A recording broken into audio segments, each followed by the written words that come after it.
Live. Everywhere. On netrootsradio.com.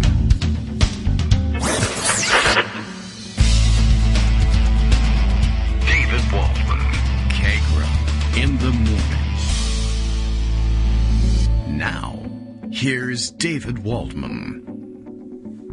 Hey, good morning, everybody. How you doing? It is Friday, November 12th, 2021. We are live. I just realized last night, I think, I've been putting up the morning posts at Daily Kos announcing that we were on live with the wrong label. The one I was using on last Friday when we had to do the show all new, pre-taped, but not live, and I bill it that way. And then, in rolling out the stories, I just grabbed that headline and put it on. We use the same one each day. I guess I could get more creative than that, but I just can't, I can't be lying awake at night trying to think of clever headlines all the time when all I'm trying to tell you is that the show is live. But then I didn't tell you that the show was live.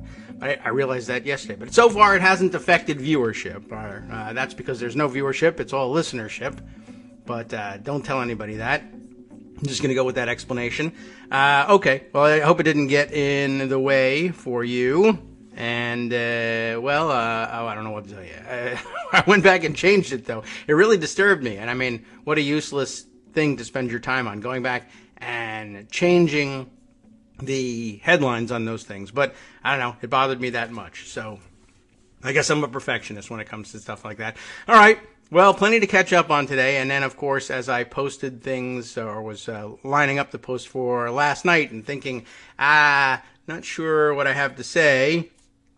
And not sure, of course, what direction we'll go in today. So, I don't know. I didn't really have much to put in the post. And it's just one of those days where we're going to catch up on all the things, or some portion of the things, I guess, that we had to put aside during the week.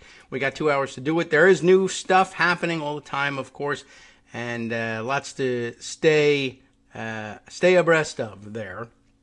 And as a matter of fact, the thing that occupied my thoughts this morning, so much so that I didn't set up my laptop correctly to open it up for display of all the news from Pocket and what's happening on Twitter, but I'm catching up.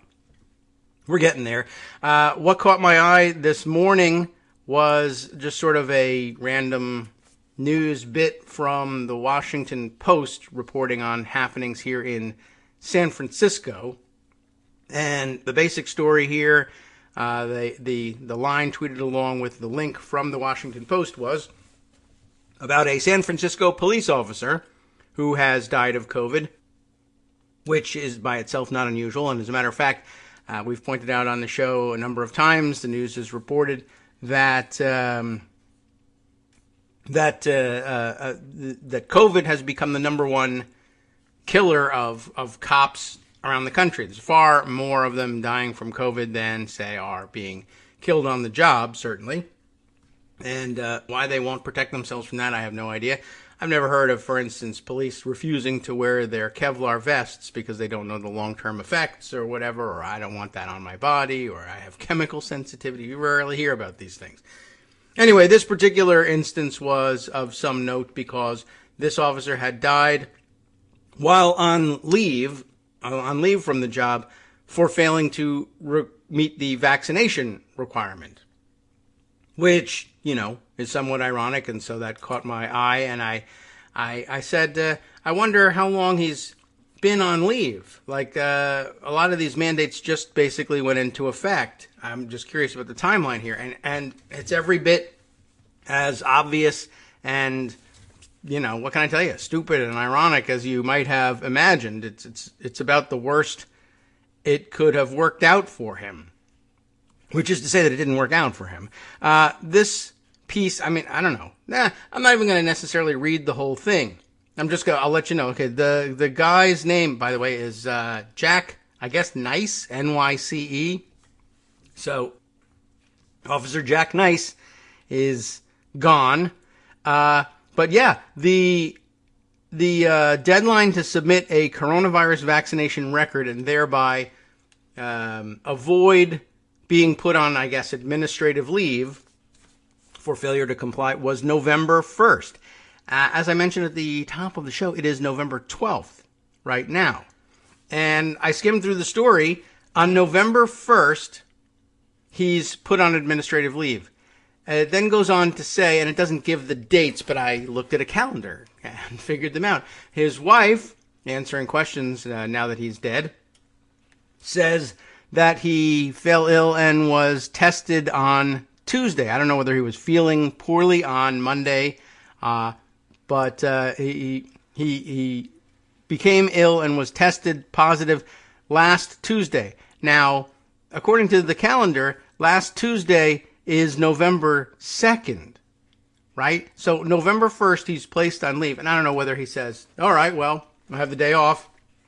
I'll go out about town. I don't know, hit the bars. I don't know what he did with his day. But whatever he did with his day, he became ill and was tested the next day. And he was tested positive. And on last Saturday, he became gravely ill. And his wife called the ambulance and took him to the hospital, and he died later that day. That's November 6th. He's dead. I mean, by the way, if you had any doubts about, COVID and, or in particular, probably the Delta variant, sounds like what ended up getting him. I mean, sounds like pretty serious stuff. How old was he? I'm not even certain. But he was active on the force up until he was suspended. So there you go. I mean, I don't know what else to tell you. It says, tested positive for the virus last Tuesday. His wife told the San Francisco Chronicle. His health deteriorated rapidly, as did my pronunciation of the word deteriorated. And by Saturday, his wife called an ambulance to take him to the hospital, and he died later that day. So I must tell you, it's difficult to muster a whole lot of sympathy. I have to admit that much, but I don't think that was any mystery to you. But as threats to walk off the job go, which is what police all over the country are doing. We protest this vaccine mandate. We'll leave. We'll walk off the job, and then you'll be unprotected. And then what you'll do, you'll be sorry when we're gone, which is what teenagers threatening suicide usually say, if they say anything at all. But anyway, I thought, well, what a bad play, just in terms of making us sorry that you were gone. I mean, what do you do? I mean, in the starkest terms, this is a loss of net 0 days on the job, right? I'll leave, then you'll be sorry. Well, I think you were probably going to call in sick at least by Tuesday, if not Monday. And considering that you'll be dead on Saturday, at worst, you could count this as what, 4 days off the job? Maybe 5? I don't know, maybe he had a shift to work on Saturday. But if you're going to threaten us, you'll see what it's like to live without Officer Jack Nice, and you die in a week. I mean, I don't know what to tell you. Now, there's also a note in there that says, just like all the other cities, lots and lots of officers and civilian employees said they were going to defy the mandate. And then the mandate kicked in, and then a bunch of people got themselves vaccinated and stayed on the job. But I don't know, some X number of hundreds of officers and civilian employees said they would walk off the job. And in the end, this article says that there are about 70, both officers and civilians together, who in fact, stuck it out and incurred the penalty. It says here last week, the San Francisco Police Department announced as many as 70 sworn and civilian workers had been placed on leave for not meeting the November 1st vaccination deadlines. So, again, not a whole lot. I don't know how many people are working for the San Francisco Police Department, but I imagine 70 is not a huge number. But by the way, if you're doing the math, first of all, so up as many as 70 incurred the penalty, but they're down to 69 now. So, I guess it's considerably less bad. That's 1.5%. I figured it out. 1.5% of all the people who said, screw you, we're not getting the vaccine, we'll take the risk of dying, are already dead, and it's been a week. So I would encourage you to, well, now it's been 2 weeks. I don't think anybody else has died in between Nice and now, but I guess we'll wait and see. I would advise you at this point, get the vaccine. It might not be too late. You could probably help yourself. But what a threat, right? Around the country, they're saying they're going to walk off the job, and, how long will it take before you realize you miss us? And this guy died before anybody missed him. So, I mean, of course, his family will miss him, but not because he was a police officer, but because he was in their family. We didn't get a chance to miss the guy as a police officer. Another note in here, by the way, it says that by September, nearly 200 members of the San Francisco Police Department had applied for a religious exemption from the city's employee vaccine mandate, the highest number of waiver requests from any city department. There's a link here, so I thought maybe I would take a look. Maybe, it's the San Francisco Chronicle story about that. And, what do you need to know? That's what it says, nearly 200 of them. I don't know. It doesn't say anywhere whether Jack Nice was among them, but it's entirely possible. It's beginning to sound from other stories around the country like everybody who is facing a layoff says, well, I might as well fill out the paperwork and ask for a religious exemption, even if I'm not known as a particularly religious person within the department or whatever. I might as well roll the dice and see if I can get that instead of just a straight up, unpaid leave or administrative leave or dismissal for that matter. But I'm kind of curious about that and whether there were any genuinely religious people applying for those waivers at all. And if so, I might like to ask them what their opinion is of a fellow officer, whether he applies for the religious exemption or not, who is put on administrative leave on November 1st, gets sick November 2nd, and dies November 6th. What's the message here for a truly religious person? What do you think you would take away as God's message to you on something like this? I'm just curious. I wonder about that. Anyway, police figuring much in the news in the last couple of days, so I thought I would bring it up and bring you the story. The other place where the police loom large is in the ongoing Kyle Rittenhouse trial, where the New York Times and others have been embarrassing themselves with semi-fawning headlines about Kyle Rittenhouse and what he was like. There's weird things, people of course pointing out the juxtaposition between you're a black teenager and you get shot by cops. The headline turns out to be that you're no angel. But if you're a white teenager and you run around pretending you're a cop and shooting people, you get stories like you got at least in the tweet about their story from the New York Times, selling their wares with Kyle Rittenhouse, who has idolized law enforcement since he was young, arrived in Kenosha on August 25th, 2020, with at least one mission: to play the role of police officer and medic. And, they still sticking to that story. I don't believe I heard any stories of him actually offering to give any medical assistance to any of the people that he shot, or anybody anywhere, so far as being a medic goes. But, a lot of people have been caught by surprise by that lead from the story. And, of course, my guess is, if I had to try and peek inside Kyle Rittenhouse's head, I would guess that the reason he idolized police and idolized law enforcement was because they got to shoot people and get away with it. So he's having the time of his life at the moment. All right. Well, anyway, I just found that those two items most frequently occupying space on my screen this morning. But there's more, believe it or not, from all around the country. We'll try and round up as much of it as possible. I got to open up a couple of my news sources and their roots into my screen. Make sure that my email is open and I can get all your Twitter messages as well. Let's see. Bill had kicked us off with a morning tweet that, let's see. Oh, yes, right. Reminding us of another story happening at the moment. The Kagro in the Morning radio show is live now. Well, that is, he says, unless an appeals court grants Kagro X, me, a 3-week stay. Oh, I'd like to have a 3-week stay. Do I get to pick where I stay? That would be, I'd feel very much differently about that if it wasn't up to me. Anyway, we'll see what happens.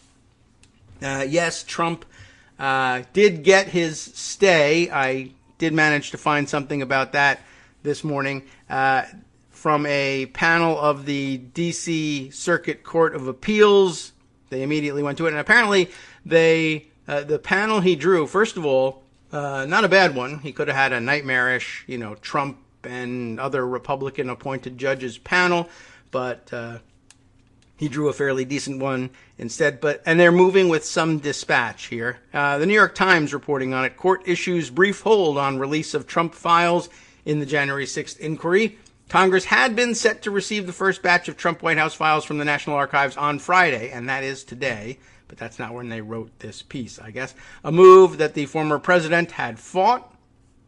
Charlie Savage and Luke Broadwater.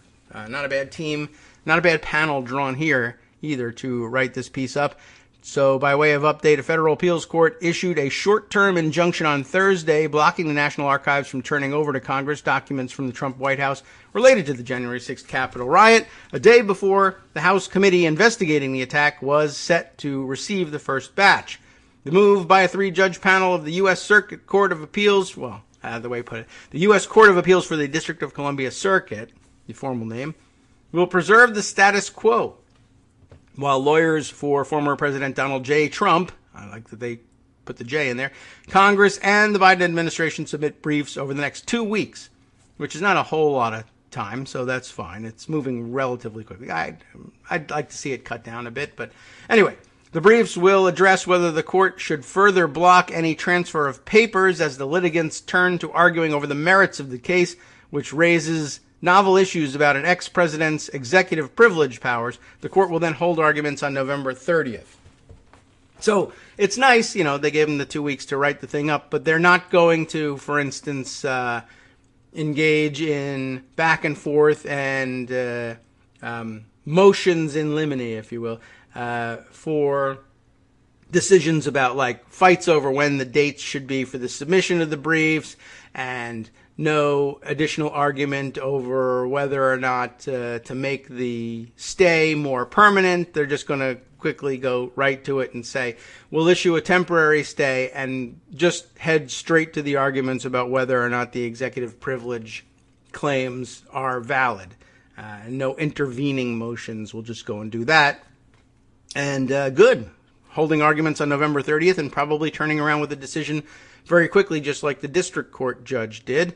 The January 6th committee, of course, has demanded detailed records about Mr. Trump's movements and meetings on the day of the assault when Mr. Trump led a, quote, Stop the Steal rally, and his supporters then stormed the Capitol and chanted, Hang Mike Pence. That also in the news today. I mean, we've known that for a while, but I guess Jonathan Karl and his book, and they're doing all the excerpt things now. So this is the week to excerpt Jonathan Karl's book. It's been fun. We've learned a lot. But apparently part of the book involves Jonathan Karl. I'm going to intervene here. There's a motion in limine here interrupting our story about how they're going directly to the motions on or hearings on the executive privilege claim. We'll have motions in limine along the way. Jonathan Karl's interview with Trump at Mar-a-Lago back in March in preparation for this book, in which he asks him about this. Wait, what about the whole Hang Mike Pence thing? Do you think that was that wrong? Should I not have done that? Is basically the question. And guess what? He had no apologies to offer about that and couldn't find the words to condemn it, as I saw somebody else, Yoni Applebaum, commenting, I would not have guessed that will you condemn a torchlight parade by literal Nazis, or will you condemn a mob that wanted to hang your vice president, were difficult questions to answer correctly. But apparently Trump is having some difficulty with that. Let's see, somewhere. Oh yeah, maybe I didn't even bother to retweet it. I was just sort of like, all right. Oh no, there it is. Exclusive audio from Axios. Axios, I guess, must have gotten the tape of the interview, and maybe we'll take a listen to that later. But yeah, he basically puts the question to Trump about what about this whole hanging thing, and he defends, as the Axios headline reads, Trump defends threats to, quote, hang Pence. I don't know why that's in, quote, hang like scare quotes. Like they weren't really saying hang Mike Pence. No, that was really what they're saying. Well, they didn't really mean it. Well, no, they built the gallows. Well, we don't know if there was any. the prosecutors have to admit. I'm not certain that there was coordination between those who built the gallows and those who chanted "Hang Mike Pence." They may not have known that there was a gallows available for their use. So we can't say definitively whether there was really a plan to hang Mike Pence. These are the difficulties we have to deal with. All right, but back to the matter at hand. The January 6th committee wanted all of those detailed records and about the people who arranged the rally and who may have had something to do with moving people to the Capitol, and how long ago did they start planning all this stuff. But apparently Trump has, of course, invoked executive privilege over the first set of archival materials from his White House. Biden has declined to echo that assertion, which is an interesting way of putting it, because it's really about whether or not Biden will assert the privilege in the first place. I mean, we know that Trump was the first one to say he wanted that to take effect, but it is executive privilege, and the privilege belongs to the executive, and the executive is Joe Biden, and they really should have said, Mr. Biden has declined to validate that privilege or assert it on Trump's behalf. Echo has nothing to do with it. But okay. Instead, instructing, Biden did, the National Archives to turn over those materials on Friday if there were no court order to do otherwise. The order came as the committee threatened to consider contempt proceedings against Mark Meadows, not that that has anything to do with it, Mr. Trump's former chief of staff, for refusing to comply with its subpoena. So that's the second one that has gotten them to the point where they're just boiling mad about the fact that people aren't complying. Now, remember that Mark Meadows strung them along for the first couple weeks, saying he was engaging with the committee, which was him saying, oh, by the way, F you, or I'm going to later say F you to you. See the finger? This is the finger I'm going to raise in answer to you later. But like right now, the finger isn't up yet, but I just wanted you to know which finger it was. This is me engaging with the committee, not defying the subpoena, engaging with the committee. I know finally, you know that old trick where you make the little cranky motion, crank-like motion next to your hand and slowly move that middle finger up. Right, I was cranking the finger up before. That was me engaging. Now that I'm fully engaged, my answer is go F yourself. All right, what do you know? Who would have predicted it? Anyway, Mr. Meadows says through his lawyer that he felt duty-bound to follow Mr. Trump's instructions to defy the committee's demands for records and testimony, citing executive privilege. That duty, by the way, is over. He's not the president, and Meadows isn't his chief of staff, so whatever. The committee's chairman, Representative Benny Thompson, Democrat of Mississippi, said Mr. Meadows had, quote, no valid legal basis for not submitting to questioning. He noted Meadows had previously told the committee that he was searching for documents to comply with its records request. Wow, he wasn't. Mr. Meadows is the third ally of Mr. Trump to refuse to cooperate. The House already voted to hold Stephen Bannon in criminal contempt of Congress and said it would consider action against Jeffrey Clark. He's the second. You know who he is, the Justice Department jackass who offered to take over as Attorney General if Trump would just allow it, and he would fire everybody else. In recent weeks, some members of the committee have grown increasingly frustrated that Mr. Meadows has not sat for an interview with investigators, even though the committee's leaders said he was, quote, engaging with the panel. I told you. Our patience with those who may or may not be seeking simply to delay is running out, said Representative Adam B. Schiff. Sounds like he's just so frustrated. He's out of patience. They may or may not be seeking to simply delay. Why don't you just say they're seeking to simply delay? Then I would believe that your patience has run out. Anyway, we won't hesitate to move forward with the criminal contempt if we reach the conclusion that any party is not engaging in good faith. Well, sounds like you've reached that conclusion, but not as a committee. Anyway, and it doesn't matter. You've moved forward with it on Stephen Bannon, and what has happened? And the answer is nothing. You know that, and I know you're mad at Merrick Garland for not doing anything about it either. I will say I did see Empty Wheel make the point the other day, but it's been a couple days now. And I'll see if I can dig up the tweet for you in which she says it. But she was pointing out, everybody was, of course, I think reasonably down on Merrick Garland for not making a move at all, and certainly not making it any sooner. But pointing out that it was unlikely that they were going to move forward with any progress toward criminal prosecution for Bannon so long as there was not yet a confirmed U.S. attorney for the District of Columbia to whom it would fall to prosecute this case. And I thought, well, that's a pretty good point. But now we have one. And it's been a couple of days. And he just fell down in the kitchen right behind me. Sorry about that. Whatever. The U.S. Attorney, Mr. U.S. Attorney, what are you doing here? You should be in, well, for one thing, D.C., prosecuting Stephen Bannon. But instead, he's collapsed in a heap on the floor in my kitchen. But yeah, that's true. And I mean, I guess it's been a couple of days now. And I don't know. I'll see if I can dig up that empty wheel tweet about it. Gonna leave a note for myself. But for right now, take my word for it. She did tweet that. Okay. Let's see. Got to deal with the alarm, which means it's time for the break already. That's, I don't know. There's nothing else to add here. The panel that they drew here, just in case you were wondering, 2 appointed by President Obama and 1 appointed by President Biden in just the short time that he's been able to do that. Patricia Millett, Robert Wilkins, and Ketanji Brown Jackson. So, not a bad panel. It won't be a bunch of crazies, that's true, but I'm sure they'll move methodically, carefully through the case, and then it will be a question of what the Supreme Court decides to do about it, and when they step in, and whether they decline to take the case or shadow docket it in some sort of way. Anyway, I don't know. All you can do right now is hold your breath and wait, and for right now, wait 2 minutes.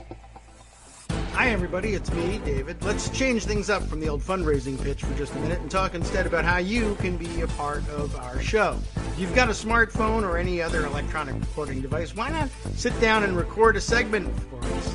Read us an important article and give us your take. Or read one of your own original essays, or even just give us your commentary on something you'd like to share that's important to you.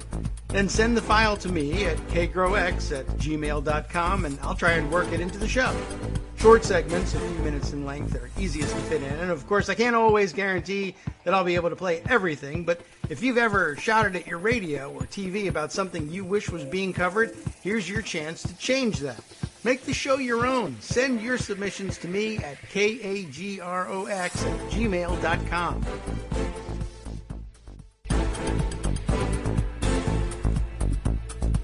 All right, welcome back now to the Kagro in the Morning Show here on At Roots Radio. Whew, all right, let's see. Do we want to read more of what's happening in the courts? How much longer does this go on? Not much longer. I think that pretty much wraps it up. Where did we leave it, though? We got the names of the judges on the panel and who appointed them, if that's important to you. And a reminder here from our authors that while President Mr. Trump used the slow pace of litigation to run out the clock on congressional oversight subpoenas, but Judge Chutkan, the district-level trial judge, has moved quickly, disposing of the district court stage 23 days after the case was filed. The appeals court now appears to be throttling back the pace, although they are moving faster than appeals courts often do, I'll say that. In asking for the short-term injunction, while the court considered the preliminary issue, the Trump legal team had proposed wrapping up briefings by early next week and was silent on whether there ought to be oral arguments. But in a brief, unsigned opinion, the appellate panel decided to take more time to work through it. Oh, I didn't realize Trump wanted to move faster. He wants to get to the Supreme Court, allowing more time for written briefs and scheduling arguments for the end of November. But it's probably best that they, well, who knows? We'll see how it works out. But it might not be a bad thing that they get oral arguments in front of this panel. They'll probably, they could write an opinion that makes it, I guess what their job would be writing an opinion that makes it more embarrassing for the Supreme Court to simply be outcome-oriented and get to the result they want. If they can write a good, solid opinion that really makes it obvious that Trump's claims are baseless here, but the Supreme Court, jumps in, acts anyway, decides the thing in 2 days and says, no such thing as there's no such thing as the current president being able to tell a former president about executive privilege. It's executive. He was the executive once. If he was ever in the executive office, he gets to hold that privilege, forever. And they can just say that. And then next time when Biden needs it, when he's out of office, they will just say, that's not what we meant. We meant something different, or we overrule that, or whatever it takes to get the job done. It'll just be that much more embarrassing. And Brett Kavanaugh will have to like beer that much more in order to drown his sorrows at having sold out. But I don't know. Anyway, I guess that's what's in store. And we'll wait and see how that one works out. What other fun things have I put aside here? I think why not give some time to this, an international story. Something that's been on my radar for a little while, but we haven't had a chance to cram it in. And then I got a note from my brother Mark who said, you ought to take a look at this. Maybe you've already seen this story. And I have seen this story, but I didn't see this particular article about it. But something that merits our attention, things going awry in Eastern Europe, and in particular the former Soviet states. But there are lots of things going on in various of them. This one focuses in particular on Ukraine, which will surprise no one. But the next, maybe serious international relations crisis that we may face. Of course, the Russians have been encroaching on and looking to encroach more into Ukraine for some time, and that was at the heart of Trump's first impeachment, as a matter of fact, right? The Ukrainians were looking for financial and military assistance in resisting Russian pressure, and Ukraine looking to break away from the Russian orbit and westernize, and even was applying for, I think, NATO membership. Whether that was a good idea or not, I won't opine on it here, but anyway, they were looking for that assistance, and that assistance is what Trump held over their head in order to try to get them to comply with his political demands for an investigation of Biden. You remember that whole story. And we were so caught up in the outrage of his political demands that we probably didn't give adequate time, and we tried to on the show, but as a country we didn't give adequate time to the exactly what was going on here, that a potential ally, and certainly someone with whom we might have aligned ourselves internationally, at least with respect to our stance on Russia, was suffering at Russian hands and facing, outright invasion. And we had a president of the United States who leveraged that for personal political advantage. We'll let you, we'll throw you to the sharks and leave you out there dangling so that the Russians snap you up and occupy your territory unless you do us this domestic political favor, which is a huge, it's an outrage. And just one of many reasons that future generations and history itself will likely demand to know why we didn't hang Trump. But we didn't, and instead we let him chant about hanging Pence. But yeah, the situation grows more dangerous there as Russia, I guess, essentially says, well, why don't we test Biden's resolve now by amassing even more troops along the border and encroaching even further into Ukraine, and seeing what will the United States generally do about any of this. It's interesting. They probably reached the conclusion that Trump, too, wouldn't have done much about it, but they may have also reached the conclusion that Trump would not have felt embarrassed even prior to his impeachment to have let Ukraine go. I'm sure that he, couldn't possibly have cared less about Ukraine, as evidenced by the way he treated them. And he seems so subservient to Putin and Putin's agenda that he would have gotten out of the way. So, you might have thought that the more logical move here for the Russians would be, while Trump is in office, we should take advantage of his favorable inclination towards us, for whatever reason, and take care of the invasion of Ukraine now, while the United States will refuse to act. Why wait until the United States has a president who will feel pressure to react? And I wonder, though, whether they might not have said, well, for maximum embarrassment of the United States, it might be best to wait and do it when there's a president who would actually care. A president who doesn't care about it and doesn't care about anything. You would embarrass the United States, but there would be you'd be stuck with an American president who would be walking around telling American newspapers that it was an enormous triumph for the United States. And that might somehow diminish Russia's triumph in taking over Ukraine. To be handed Ukraine by the United States seems somehow counter, or anticlimactic.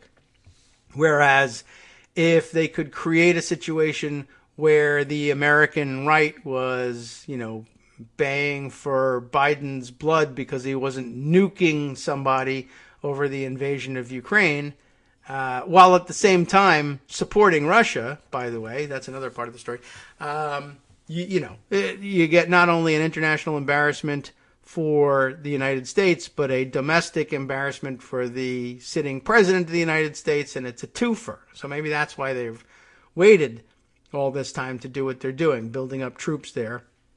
We can read a little bit about that and then get into some of the side stories. But Mark sent me this Heather Cox Richardson Substack piece. Everybody's on Substack these days. And Heather Cox Richardson, I'm pretty sure we've referred to her stuff before, usually at Greg's behest. So we'll dive right in, but I recognize the name at least, and have some idea of who we're dealing with here.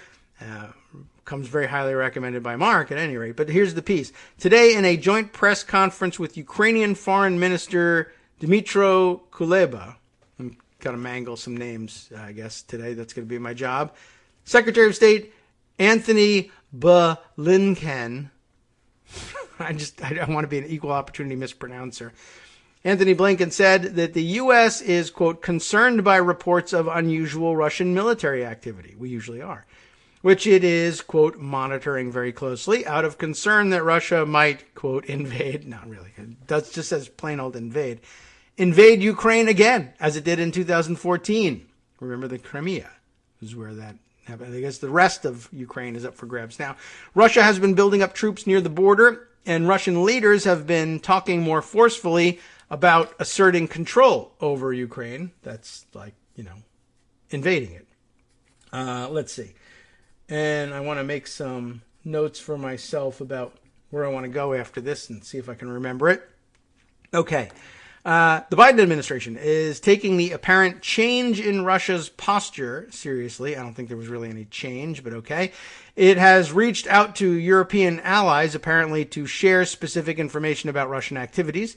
The administration is very, very concerned. This is the most concerned I've heard them about Russia in a really, really long time, one diplomat told Natasha Bertrand, Jim Scuto, and Kylie Atwood of CNN.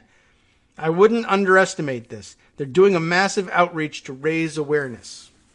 So, okay, that's of some interest. It actually reminds me now, though, of that other overlooked part of the Trump saga that I keep trying to remind everybody of, which was that, this interference in Ukraine has been long-standing, even before the outright invasion in 2014, but also post-2014, when the United States, I guess, was kind of forced to just simply stand by and watch the occupation of Crimea and didn't really have much to do other than offer sanctions.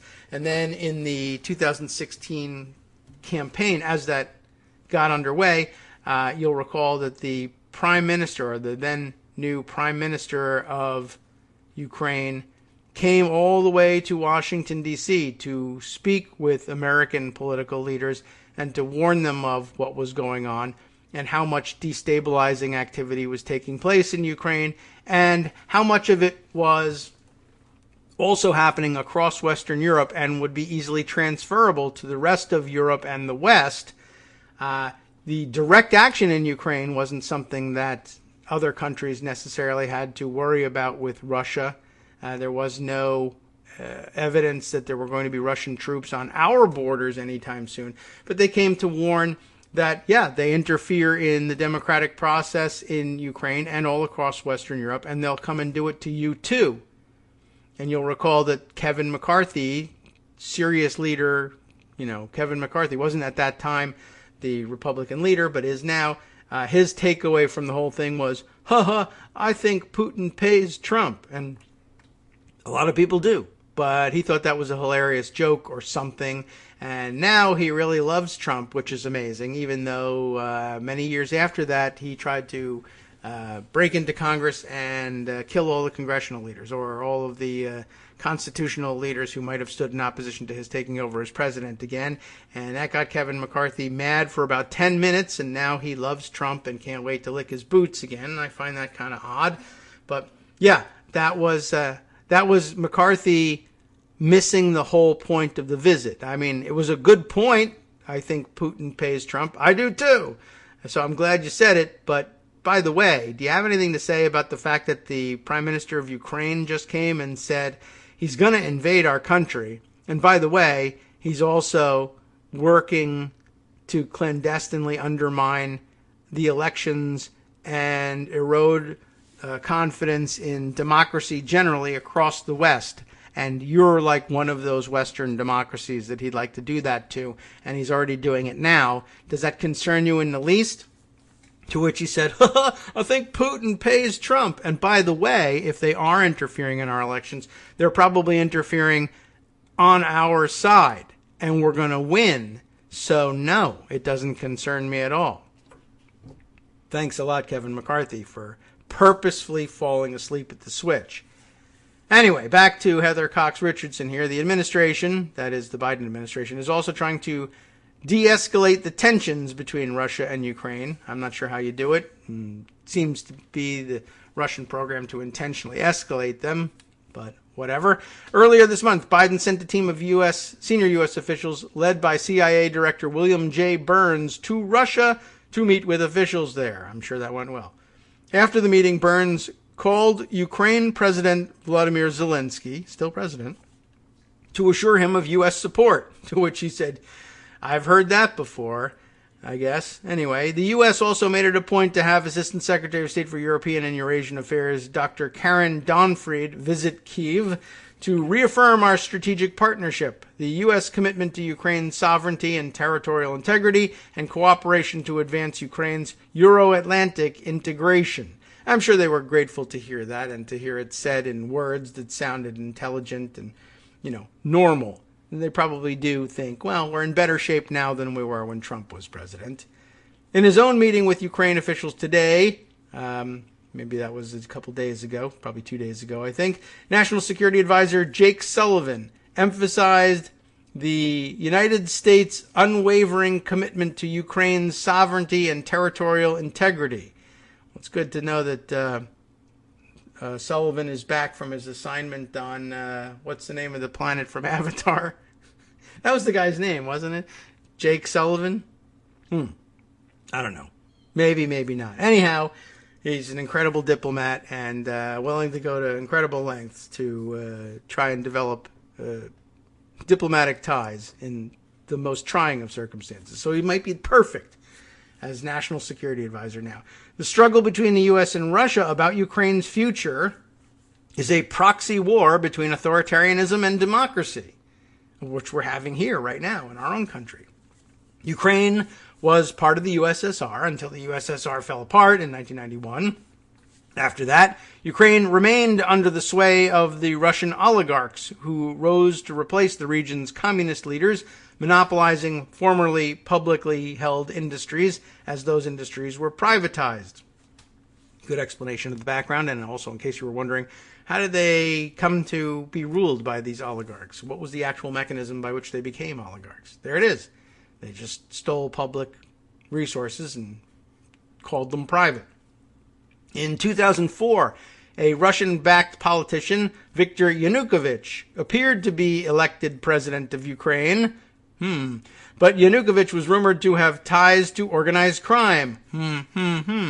And the election was so full of fraud, I've heard that before, including the poisoning of a key rival, that is pretty fraudulent, who wanted to break ties with Russia and align Ukraine with Europe, that the government voided the election and called for a do-over, which is, of course, I guess where Trump got the idea that that was even a possible thing.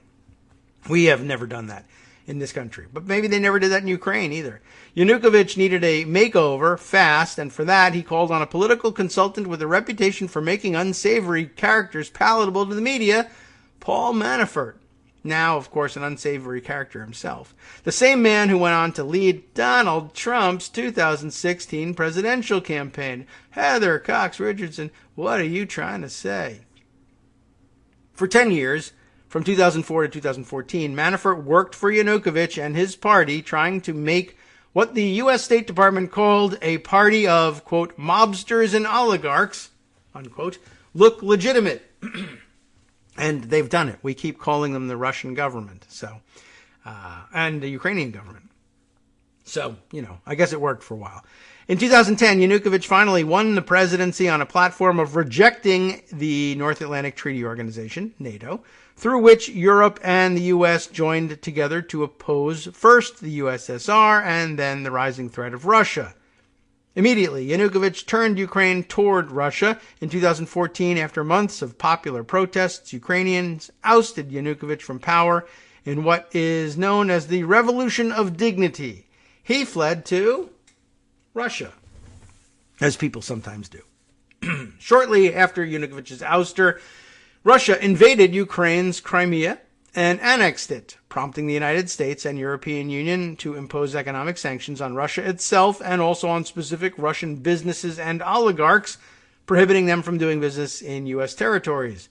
These sanctions have crippled Russia and frozen the assets of key Russian oligarchs, including Russian President Vladimir Putin.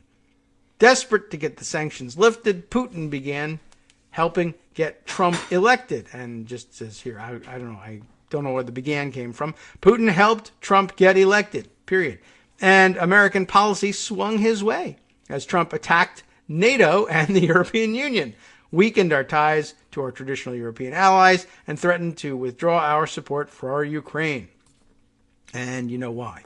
Now, though, the Biden administration has renewed support for Ukraine and its move towards stronger ties to NATO and the European Union, while it is also cracking down on the cybercrime that has enhanced Russian power. So, with Germany's Angela Merkel finishing up her career, France's Emmanuel Macron 5 months out from an election, and Biden trying to deal with an insurrection, it is not a bad time for Putin to test NATO's resolve and see if it will indeed hang together against his expansion.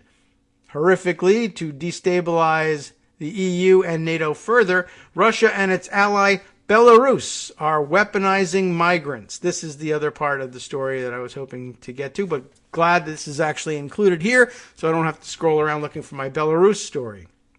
That's what I wanted to tell you earlier in the week.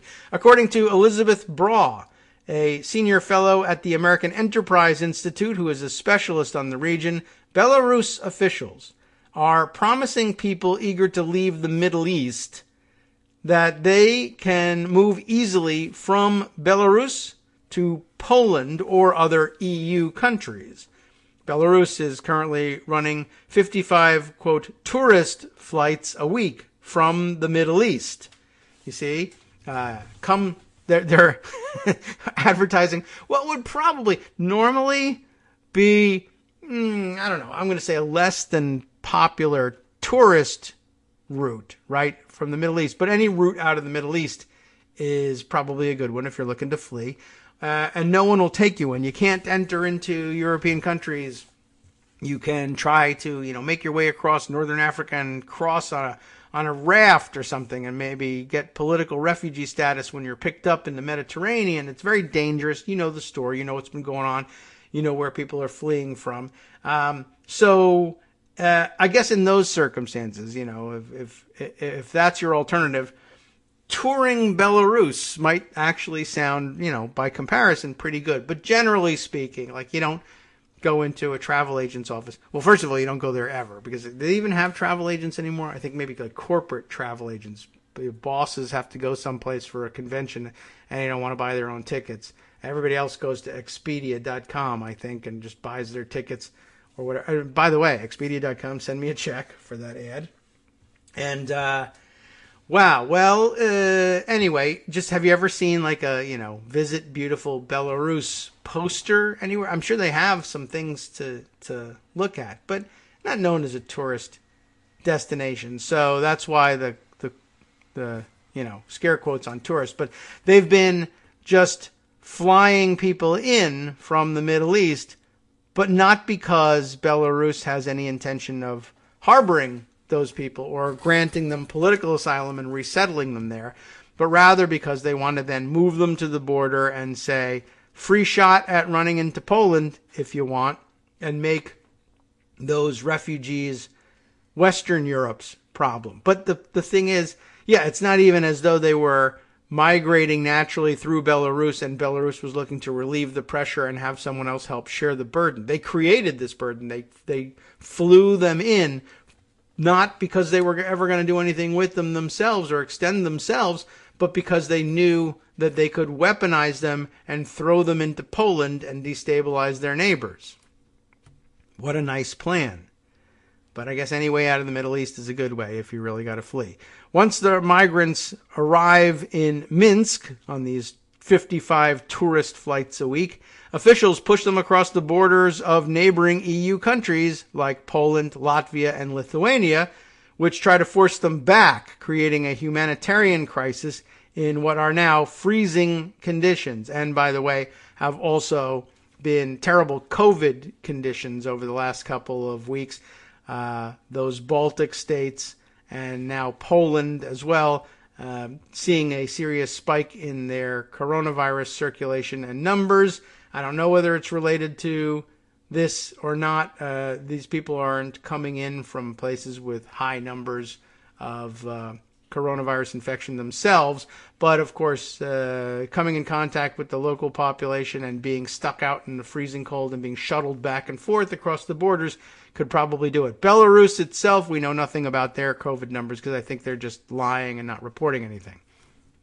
Anyway, Russian President Vladimir Putin and Belarus President Alexander Lukashenko are well aware that migrants spark right-wing opposition, and that's what they're hoping for, an uprising in Poland, Latvia, Lithuania, and other border states of their right wing in opposition to this, and maybe an overthrow of the not-so-friendly governments there and replacement of those governments with right-wing government, right-wing mob governments, you might even say. Let's see. So they're well aware that migrants spark right-wing opposition. Hungary's Viktor Orban and America's Donald Trump, you remember him, both took power by inflaming fear of migrants. Lukashenko vowed to, quote, flood the EU with migrants and drugs this May, after the outcry when he downed a plane crossing Belarusian territory in order to abduct dissident journalist Roman Protasevich, I almost forgot about that, and his girlfriend Sofia Sapega. This is not normal asylum seekers that seek the protection of Europe fleeing war and dictatorship. These are groups of people that are flown to Minsk, they're put on buses, and they are escorted by Belarusian police and special forces, pushed to the border, and pushed into the European Union. European Commission Vice President Margaritis Skinas told CNN's Becky Anderson today. This is not a normal migratory movement. This is a hybrid attack. Poland is a NATO country. Don't forget that now. Don't forget Poland. As are the Baltic countries of Latvia, Lithuania, and Estonia. And much of this chaos appears to be taking place in a narrow sliver of Poland known as the Suwalki Gap. I have no idea whether I'm pronouncing that correctly. Gap is a word I understand, though, that separates Belarus from the Russian territory of Kaliningrad. Don't forget about that strange satellite oblast, I think they call it, which is Russian territory that shares no, land connection with the rest of Russia. There's like this big gap, I guess the Suwalki Gap, in Poland, and then this outpost called Kaliningrad, which is still Russian territory. And I once read on Wikipedia, what the hell is this thing and what's the background of them holding onto this piece of territory, when I noticed it on a map once and said, what the F? What is this thing? That's the extent of my background and knowledge of Kaliningrad. Mark Hertling, commanding general of the United States Army Europe and the 7th Army from March 2011 to November 2012, tweeted that, quote, any misstep by Polish border forces creates the opportunity for Russia to, quote, defend Russians in Kaliningrad, while marching forces into the Baltic countries of Latvia, Lithuania, and Estonia, all NATO members. And of course, then, technically speaking, we're treaty bound to defend those territories. Tonight, Fox News Channel personality Tucker Carlson, that's the other thing I wanted to tell you about, echoed Russian talking points when he asked Representative Mike Turner, Republican of Ohio, and not the author of the infamous diaries that I know of, why the U.S. would side with Ukraine over Russia. He actually asks him that. Turner noted that Ukraine is a democracy and Russia is an authoritarian regime, and that America is, quote, for democracy and, quote, not for authoritarian regimes. Carlson reiterated his belief, as he has done before, that the U.S. should choose Russia. And he put on his puzzled face and pretended not to understand, right? The answer to why America should side with Ukraine's democracy instead of Russian authoritarianism came in a recent letter from 52 writers, journalists, artists, activists, and political figures who have dissented from authoritarian regimes. They beg the U.S. to defend our democracy and thus reinforce democracy around the world. We have our own work to do in that. At any rate, if the world's leading democracy, they said, doesn't believe in its own values, why should dictators even bother paying lip service to them? We must defend these principles that inspire advocates of liberty and provide a crucial check on tyrants.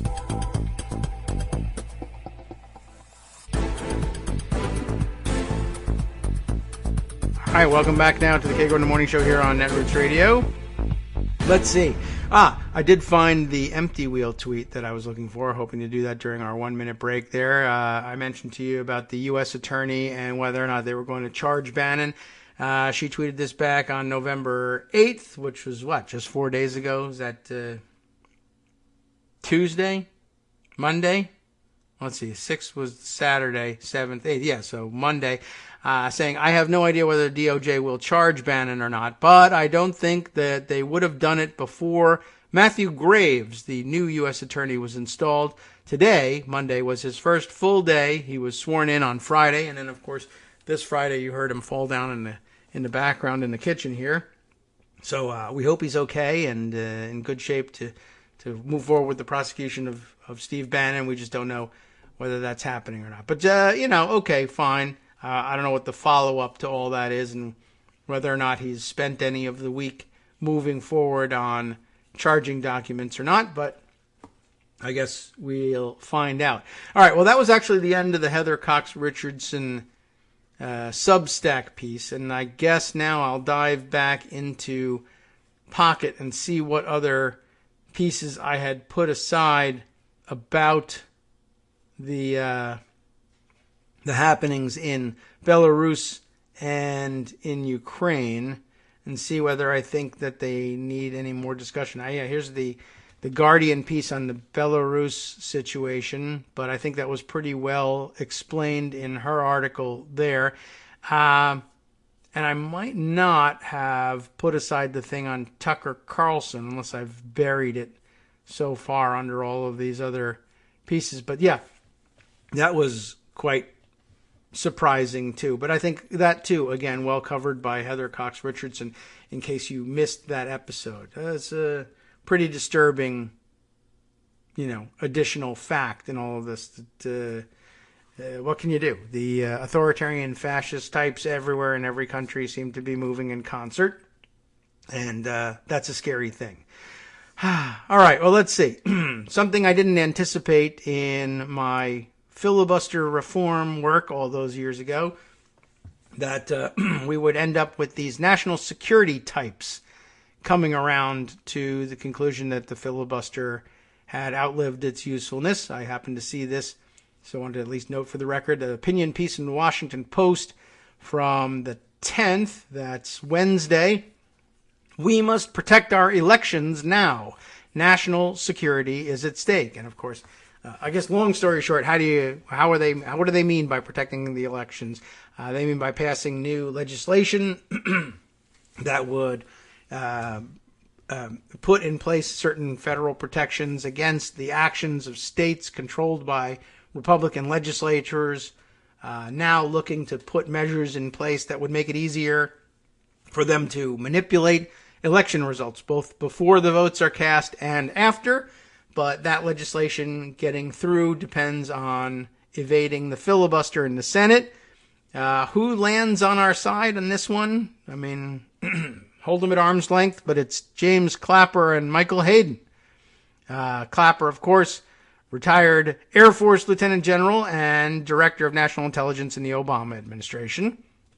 Hayden, also a retired general, 4-star Air Force general, Director of National Security Agency from 1999 to 2005, Principal Deputy Director of National Intelligence in the George W. Bush administration, Director of the CIA, as a matter of fact, from 2006 to 2009, and I might not have guessed that they would have landed in the same place, either as each other or as me, but, well, it was a long walk for them to come around to it, but here you go. By now, it is well documented, they write, that in 2020, a sitting president and his allies tried to overturn the results of an election, triggering the worst political violence this country has seen in living memory. It is also clear that this attempt to undermine our democracy did not end with the transition to a new president, but continues with active efforts to make sure the next sabotage succeeds where the last one failed. What is less widely understood and what keeps us up at night is how great a threat these activities pose to our national security. They are going to focus on national security, of course, which makes their perspective a little different from mine. But they're right. This looming crisis is why we, along with nearly 100 other former national security and military officials, issued a statement urging Congress to prioritize protecting election integrity. We both served at the highest levels of our country's intelligence community under Republican and Democratic presidents alike, and we know that our foreign adversaries and other bad actors are licking their chops as they watch efforts to destabilize our elections. We just found out which chops they were that were getting licked. They are those in Belarus and Ukraine and Russia. At the heart of this attack is a homegrown disinformation campaign meant to sow doubt in the U.S. voting system. Unfortunately, it is working. Poll after poll shows declining trust in our elections and declining belief in the concept of democracy, particularly among Republicans. And these effects will not be contained to our borders. We have personally seen the lengths to which our foreign adversaries will go to take advantage of any cracks in the foundation of our democracy. One of us was Director of National Intelligence during the period leading up to the 2016 presidential vote and saw firsthand how Russia used social media to exploit disinformation, polarization, and divisiveness. The Russians' objective was to breed discord, and they succeeded beyond their wildest expectations. Cops are killing themselves with COVID now as a result of all of this, as you might even note. Now others have gone to school on the Russian example and will seek to prey on our country's state of affairs in just the same way.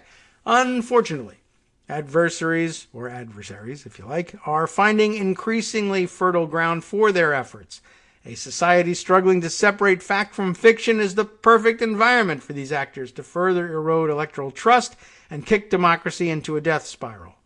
They might also seek to take advantage of the exposure of sensitive information about election equipment or voter data that resulted from recent hyper-partisan election, quote, reviews, such as Arizona's, as well as the inevitable decline in security that will accompany the mass exodus of expert elections officials facing violent threats. And if disinformation leads to more political violence, like we saw on January 6th, as seems increasingly likely, you can bet the house that enemies abroad will be ready to seize on the resulting chaos. There are also serious foreign policy consequences to the crisis. The United States' power since World War II has come not just from our military might, but also from the political stability and economic prosperity a thriving democracy provides. America stood as a model and inspiration for other countries, exercising the kind of soft power that drives diplomacy and encourages the spread of democracy around the world. But the once high regard for American democracy is in steep decline, and with it, America's global influence and moral authority. While the situation is dire, it is far from hopeless. There are clear and simple steps the Biden administration and Congress must take now to harden our defenses against the risk posed by election destabilization. To its credit, the administration recognizes that preserving our democracy is a national security imperative, sorta. It is convening a Summit for Democracy next month that should promote not just voting rights and election integrity, but also executive branch accountability and civic education and engagement. For its part, the Justice Department should continue to seek accountability for the January 6th attack and must do more to prosecute those who unlawfully intimidate election officials. If we fail to hold these people accountable in the present, we invite similar efforts in the future. Now, remember, when I said that, I was a dirty, stupid hippie and ended up getting, well, they didn't chuck me out. They were polite enough to let me stay at the White House back in May of 2009 when I told them that failing to hold the Bush administration lawbreakers to account would leave us in the position of, well, you'd have to anticipate the very next Republican administration would simply pick up where they left off and do the same and worse. And they said, ha, you dumb hippie, thanks for coming, but get out of here now. And we did it, and Trump ensued. Now, of course, we've all learned our lesson, right? And we're going to hold them accountable, right? And we're going to destroy those guys, right? All right, what was that from? That's the cheerleaders from Fast Times at Ridgemont High, I think I was doing there. Okay. Anyway, they know if we fail to hold these people accountable in the present, we invite similar efforts in the future. That's because we've done it in the past and seen it happen. I'll just add that. Meanwhile, Congress must provide adequate funding to state and local governments to help them secure their election infrastructure against malicious foreign and domestic actors.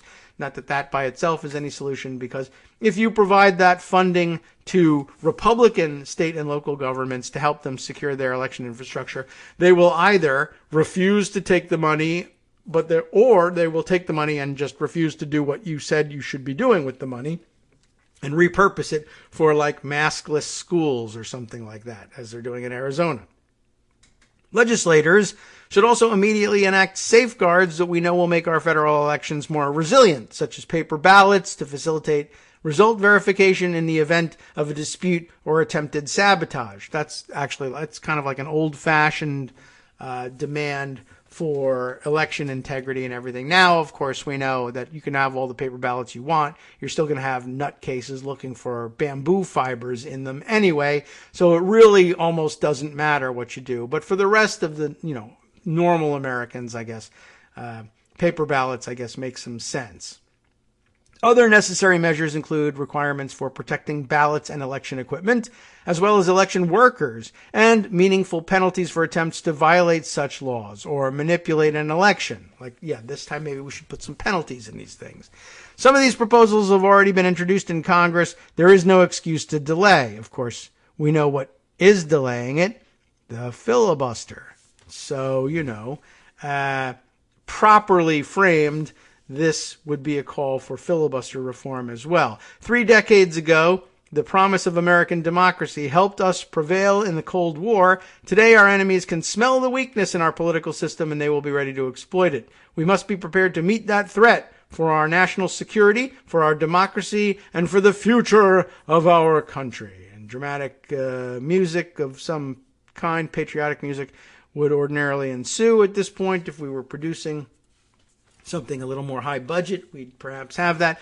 And it may be that when I saw this article tweeted around at first, there was some explicit framing in the tweet from somebody else about how this would necessarily lead you to the conclusion that the filibuster had to be at least shoved aside in order to get this done. But I guess it remains unspoken in this article. But we can put 2 and 2 together, even if the rest of the world can't.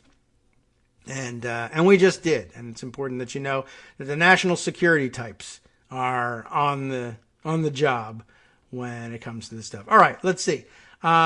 I had mentioned to you yesterday when Greg was talking about the new wave of coronavirus infections in Germany. I had mentioned to you that this was happening across Western Europe, and just sort of citing my own review of the night's statistics the past couple of days and evenings, noticing spiking numbers in Germany, in France, in Belgium, in the Netherlands, etc., and just sort of basically also watching hot spots bounce around with some fair regularity, almost in a pattern as we move through the seasons.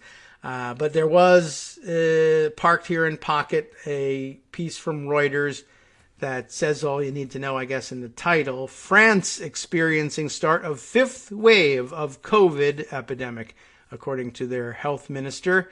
It's a short piece, but I don't know that you need to know much more. Actually, I was more interested in what number they were assigning to the wave. But they do say several neighboring countries are already in a fifth wave of the COVID epidemic, and what we are experiencing in France clearly looks like the beginning of a fifth wave, says Health Minister Olivier Véran on Wednesday. Okay, I don't know if it's Véran or Véran, but I'm sure he'll write to tell me. Anyway, I just thought that was of some interest, also so that we could get a number on which wave we're on.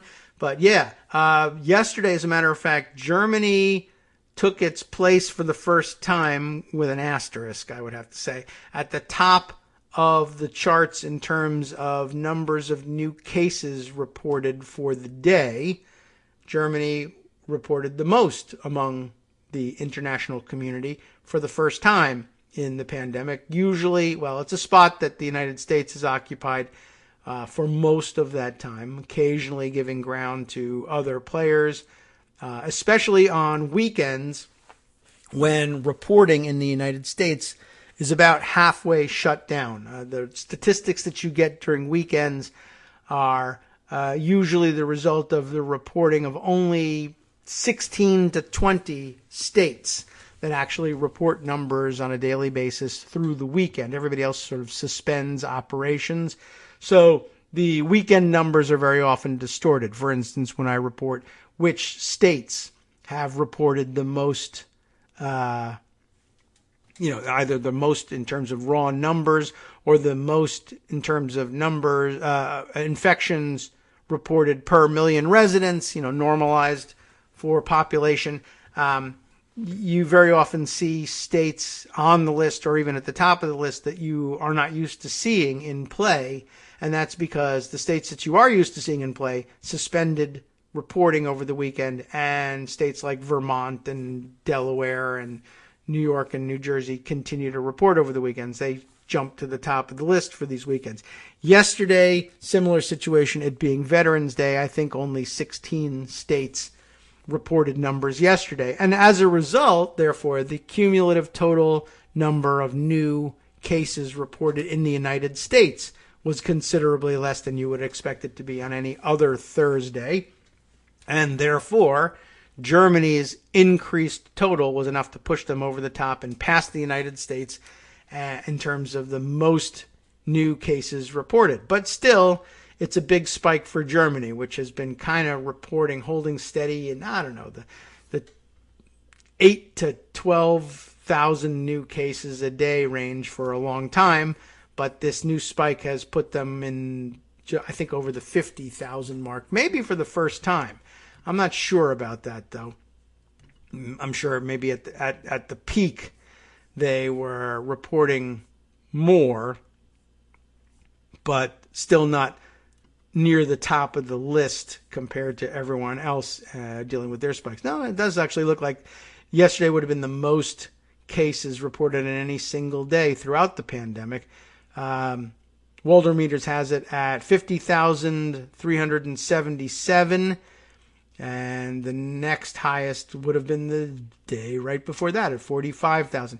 During the other peaks, like for instance when we had our big peak in January of this year, Europe runs a couple of weeks ahead of us, so that they in late December during their that big peak where they were reporting in the neighborhood of 31,000 cases per day. Then another wave hit them in late spring and, early to mid-spring. April 14th, peaking at around 32,000, but now reporting over 50,000. But that's how they ended up at the top of the heap yesterday. But anyway, so fifth wave, I guess, is what they're calling it.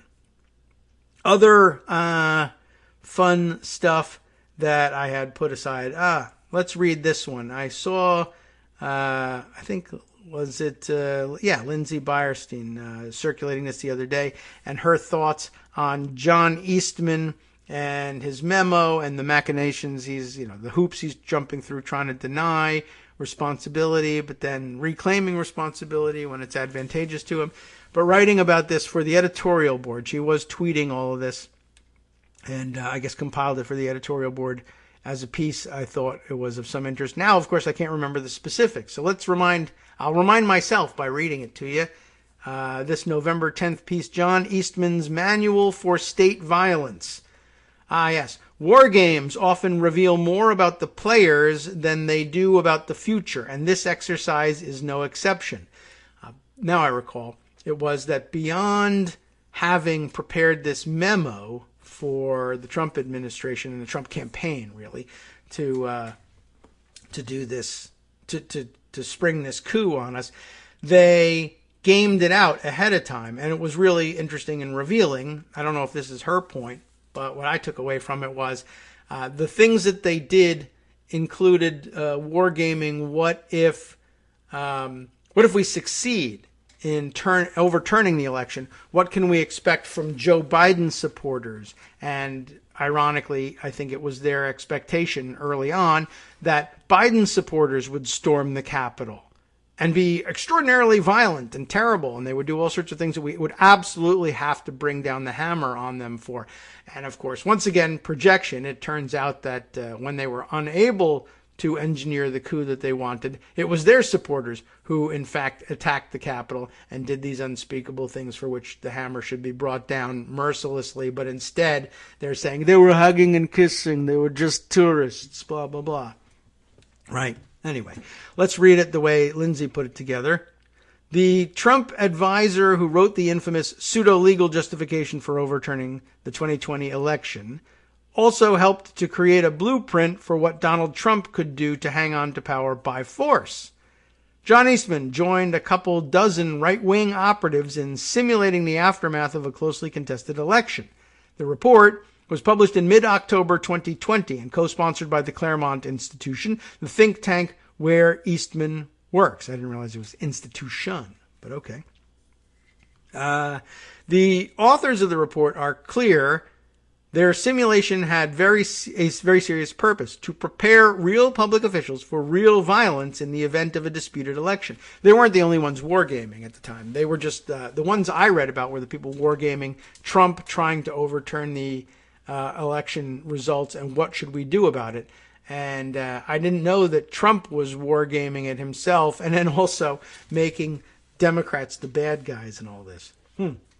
Anyway, the authors say they fully expected the necessary preparations to crush dissent would be perceived as the run-up to a military coup. But in their view, that couldn't be helped. It was important to come up with legal justifications for overwhelming political violence before the election, they said. Remember, again, here, the plan is we need to plan what to do to crack down on Biden supporters going rogue and trying to overthrow democracy. And interestingly, like they say, we actually fully expect that being prepared to crack down on Biden supporters will be viewed as a run-up to a military coup. But it's so important to do, we just need to do it anyway. That is amazing. The report is a blueprint for how Donald Trump could fuse federal power, local police, and criminal gangs like the Proud Boys. And, so basically Mogadishu. Don't Mogadishu my DC, we could say. Use the criminal gangs like the Proud Boys to hang on to power. It seems to foreshadow Eastman's plan for a procedural coup on January 6th, except projected onto Biden supporters. which also makes for interesting evidence for the January 6th committee, right? It seems weird that you anticipated political violence and the storming of the Capitol. Of course, in your report, you pretend that it would really be Biden supporters doing that, even though that sounds pretty unlikely.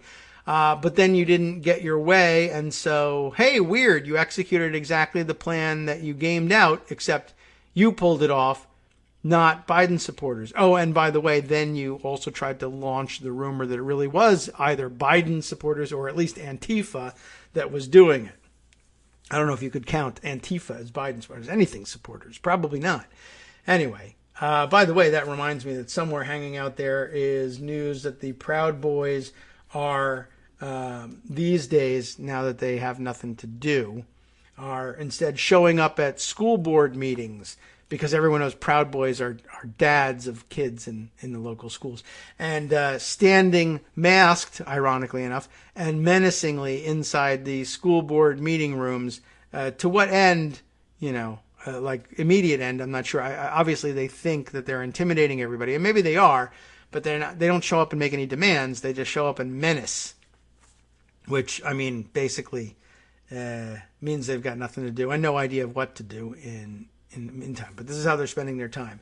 The Claremont simulation started from the assumption that left-wing violence was a, quote, near certainty, and that Trump's Defense Department, FBI, and Department of Homeland Security must be prepared to crush Biden supporters in the event of a contested election. Wow. The simulation starts from the following half-baked premise. All the networks call the contest for Biden on election night because he appears to have won Texas, of all things, bringing his electoral vote total to 270. Somehow, all the networks failed to notice that Russia has taken the entire electoral apparatus of Texas offline before all the votes came in. Now, it says parenthetically, this wouldn't get past Steve Kornacki, let me tell you.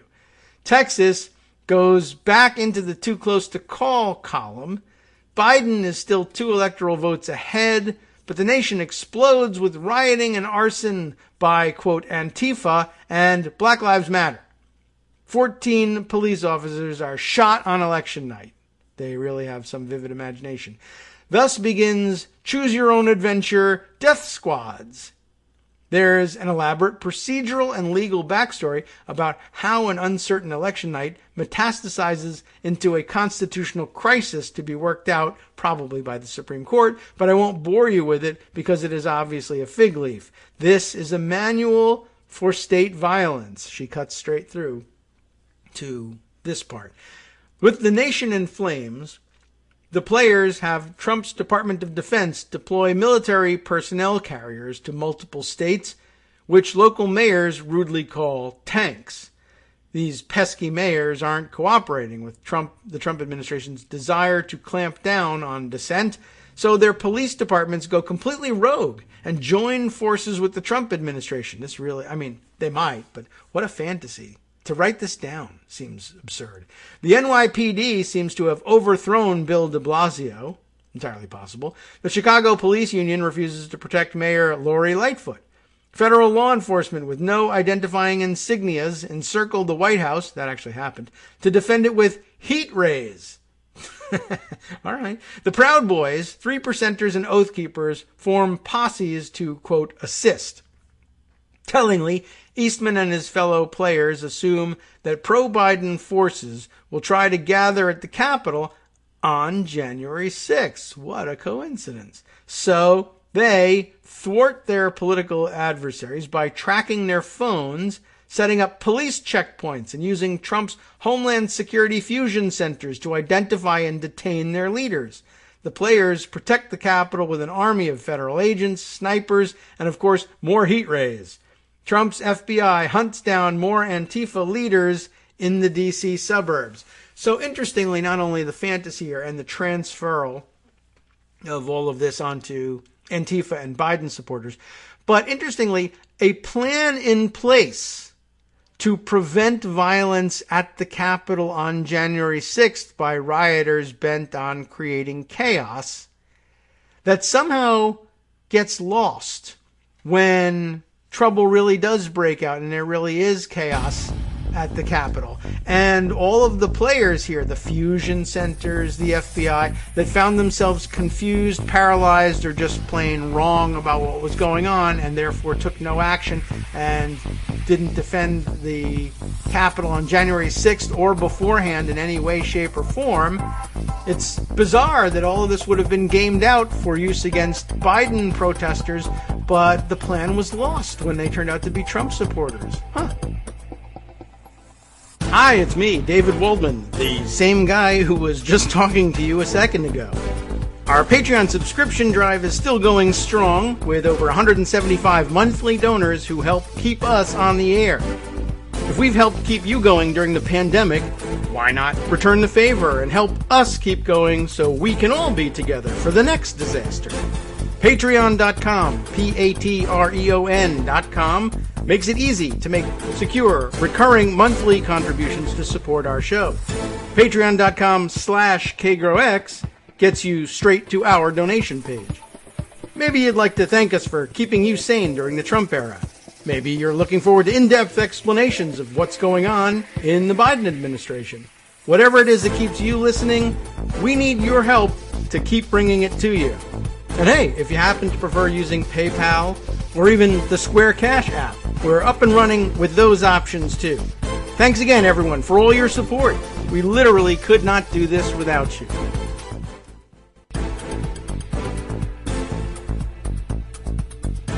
Welcome back now to the Kagro in the Morning Show here on Netroots Radio. Wow, we're almost done with our 2 hours and still more to go here. Lindsay Beyerstein concludes in this piece by saying, as I think we all reach this conclusion, war games, like those that Eastman and the Claremont Institution folks were playing, often reveal more about the players than they do about the future. And this exercise is no exception. The report shows that John Eastman and his Confederates, that's a good word, expected a disputed election would set off a wave of civil unrest that would culminate in the U.S. Capitol, at the U.S. Capitol really, on January 6th, supported by insurrections at key state houses that same day. The report projected this strategy onto Biden supporters, but that's exactly what happened with Trump Confederates and what they did on January 6th. A showdown on January 6th might feel inevitable in retrospect, given the horrific events of that day, but it wasn't an obvious choice. January 6th was the date of the certification of the presidential election, which has historically been a pro forma affair. Results have already been decided. The states have certified their election results, the Electoral College has already voted, and all that's left to be done is the little ceremony during which the Congress counts the electoral votes. It doesn't make sense to have your last stand to win a contested election after the results are already set in stone, unless you think you can change them. John Eastman did, in fact, come up with a crackpot legal excuse for how Mike Pence could throw the election to Trump. His argument was to the law as creationism is to biology, but it was good enough for Trump. We know Trump pressured Pence to act on Eastman's advice. Eastman shared a dais with Trump as well as Rudy Giuliani at the rally immediately before the siege. The crowd was chanting, "Hang Mike Pence," because Pence had refused to comply with Eastman's scheme.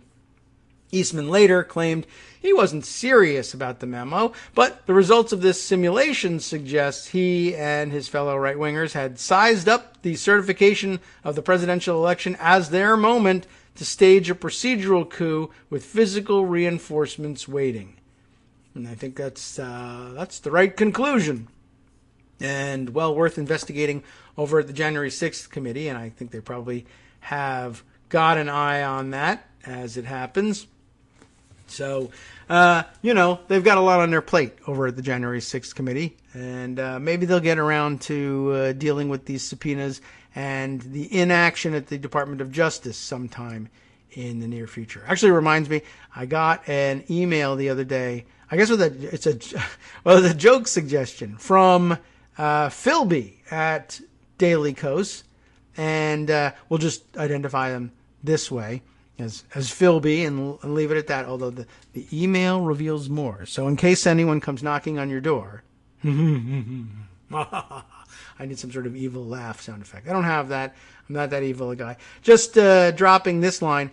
after hearing the Justice Department is going after ransomware thugs, and I guess they are. I haven't been keeping up with that story, but we all know about ransomware and what they've been doing. So I guess the DOJ is doing that, I guess, instead of prosecuting Steve Bannon, maybe. But the following popped into my head. It says, when little Donnie Two Scoops is on extended vacation, legal woes snowball for I like this nickname too, Stevie Three Shirts. Now to be indicted for rancidware. Okay. We get that one. I wonder if that's why he wears the three shirts. Does he take them off like as layers to cool off, or I never figured out whether that's a fashion statement. Is he hiding lesions or, trying to trap odors? I'm not certain what he's doing. But anyway, okay, maybe we could convince the DOJ to go after him too. You're after ransomware. This sounds a lot like it. He's modeling and sporting the rancidware. You might as well indict him as well. Well, thanks for listening and contributing the joke. I appreciate it, Philby. And let's see, what else have I got? That was actually parked in my pocket, waiting to go for that one, and waiting for us to get back around to the January 6th committee for more material. What else have I got here? Greg sent me something here. What am I looking at? This is from a couple of days ago. Yes. All right, we got that one. But you remember the story, I guess a bit of follow-up, little piece of random news. You remember the story when Marjorie Taylor Greene was sharing the office telephone numbers of the 13 House Republicans who had voted for the infrastructure bill, right? And I mentioned, that's no violation of their privacy or anything. These are publicly available Capitol Hill office phone numbers, so she didn't do any hacking or doxing or anything. But anyway, one of the offices apparently came up with an interesting solution for the problem. They I guess were getting flooded with calls, and they just used the phone system and rerouted all incoming calls, at least for a little while, to her office. And just did that. So I guess when they were really inundated with complaint and threat calls, all those phones just rang in Marjorie Taylor Greene's office instead. She can answer the phones, they said. So, okay, that seems interesting. And let's see, where did that story originally come from? Greg sent me this tweet. It was from it was Olivia Beavers, a Politico reporter. But I guess she was including the tweet of Anthony Adranga, who also another Politico congressional reporter. Let's see, his tweet, I guess, was about the actual threats. Oh, these are the threats that poor Fred Upton was getting. All right, poor Fred Upton. Well, he's in the wrong party. What can I tell you? Not that he'd make a great Democrat or anything, but whatever. He's certainly one of the least offensive of the Republicans wrapped up in all of this. Anyway, I thought that was a clever solution and a good little bit of news, and that gets one of our pocket entries out of the way. Let's see. What other fun stuff have I got parked here that we might be able to... Is this an MSNBC article on the same subject that Lindsay Bierstein had written about here? I guess so. But it's a video entry, so... Yeah, right, about the Claremont Institute thing. Okay, well, just as well. I wouldn't have been able to use that because it's video. Yes, maybe we should jump back over to that Axios report so we can hear the actual words of Donald Trump. Should we use his voice? How long is the tape here? Oh, okay. Yeah, not all that long. So I guess if I put that in pocket, rather than my trying to do the imitation, although as fun as that is, do we want to hear that, or do we want to hear him, I guess, in something so terrible and just so, inhuman? Maybe it's best to hear it in his voice. We'll get the exchange between Jonathan Karl and Trump on the question of whether or not it's perfectly cool to dismiss or to defend Trump supporters calling for hanging Mike Pence. This is, I guess, the interview in March of this year. We'll read the background. Should we read the background before playing the tape? Just, you know how they bullet point everything. Former President Trump, in a taped interview with Jonathan Karl of ABC News that was shared with Axios, defended quite extensively supporters who threatened to, quote, but not quote, hang former Vice President Mike Pence. It's interesting too. They, you know, how they format their bullet points of why it matters, and even Axios was struck by why it matters. I mean, they actually write here, well, it's unprecedented for a former president to openly say it was okay to threaten the life of his vice president. Oh, and by the way, the two men are on track to run against each other for the GOP nomination in 2024. The zoom out here. This is a slice of a 90-minute interview conducted at Mar-a-Lago on March 18th for Karl's book Betrayal, out on Tuesday. For more news-breaking audio from the interview, it'll be aired on Sunday on ABC this week, their Sunday show. And, well, here it is. Let's just play it here so we can hear this thing. Were you worried about him during that siege? Were you worried about his safety? No, I thought he was well protected, and I had heard that he was in good shape. Mm-hmm. No, because I had heard he was in very good shape. But no. You heard those chants. That was terrible. I mean, it was, you know, he could have. Well, the people were very angry. They were saying, "Hang Mike Because Pence." it's common sense, John. It's common sense that you're supposed to protect. How can you, if you know a vote is fraudulent, right? Yeah. How can you pass on a fraudulent vote to Congress? That's it. And by the way, obviously they're having this conversation in the dining room at Mar-a-Lago. Nothing could be more Trumpian than that. Never gonna miss a meal, certainly, dealing with Donald Trump. And no, I heard that he was in very good shape. Everything's fine. And then he goes on to say it was fine. It's okay to do that because people were angry. And you know, when people are angry, sometimes they want to murder people, and that's okay. Just like we're finding out with Kyle Rittenhouse right now on trial in Wisconsin. So more of the same, really. But I don't know. We're just, it's terrible, but we're just going to end up gliding past it. That's just Trump being Trump. And that might be where we're stuck at the moment. All right, let's see. Other things that we need to read through. What do I have here? Right. Oh, okay. We've covered that one. There's something that maybe we should read through this. I didn't read through it the other day, but I alluded to it. And I think we know all the news from it, but I just want to be sure. This is a New York Times piece published, let's see, 3 days ago, right? So Thursday was the 11th. So Tuesday. Luke Broadwater gets another call, this time paired with Mark Mazzetti. The New York Times piece, At the Willard and the White House, the January 6th panel widens its net. We mentioned to you that they were expanding the view of their probe and going beyond, I guess, into the days leading up to January 6th and what the thinking was all about. The subheader here, what went on at a 5-star hotel near the White House the day before the riot could be a window into how a Trump-directed plot to upend the election ended in violence at the Capitol. And maybe this makes a good follow-up to Lindsay's piece about what the Claremont Institute was up to. One, since Eastman is a player in both, and two, this one takes place next in time, and at this point, they've figured out, okay, the script we wrote for Biden supporters sacking the Capitol needs to be flipped. We're the ones who are losing here. We need to sack the Capitol. And so, you know, it's now relevant that Eastman arrives at the Willard with a plan in his pocket. I know actually not only how we should try to get Pence to do things for us procedurally, but either assuming he doesn't do it, or even if he does do it, we need to back this up with a show of force, but one that isn't immediately recognizable as, you know, some military coup or something that will create some confusion, so that you know, we have an excuse.